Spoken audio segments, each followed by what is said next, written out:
I think ઇન્ડિયાનું પહેલું એવું આશ્રમ છે કે જે સોશિયલ મીડિયાથી આવું ક્રિએટ થયું છે. મારા ફાધર નથી એટલા માટે હું અનાથ આશ્રમમાં ભણેલો છું.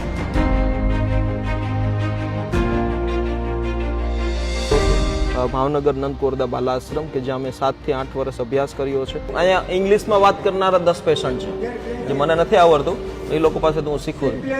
અત્યારે હાલ રિસન્ટલી 90 થી પણ વધારે લોકો રહી રહ્યા છે અને આજ સુધીમાં 250 થી પણ વધારે પેશન્ટને ઘર વાપસી કર્યા છે અને એ પણ માત્ર ને માત્ર સોશિયલ મીડિયાના માધ્યમથી.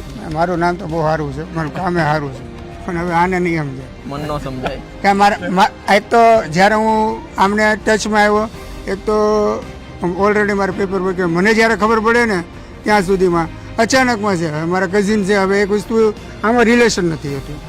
દરેક વ્યક્તિની અંદર ભગવાન છે અને એ હું હરોજ દર્શન કરું છું અને હરોજ એમની સાથે વાત પણ કરું છું. આજે અમારે આ વસ્તુની જરૂર છે ને વિધિન માં મોકલે એને 2 દિવસમાં મોકલી દેશે. એટલે આ ભગવાનની ઉપર ભરોસો છે.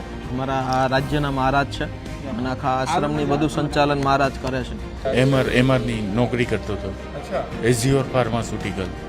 અત્યારે અહીંયા બેઠા બેઠા યાદ આવે બધું કે પહેલા ખુદનો મારો સ્વાર્થ છે અને પછી જે થાય છે એ લોક કલ્યાણ છે અને પરોપકારની ભાવના છે. પોપટભાઈ से मिले आप? नहीं, पोपट भाई से मुलाकात नहीं हुई. तो कब मिलोगे?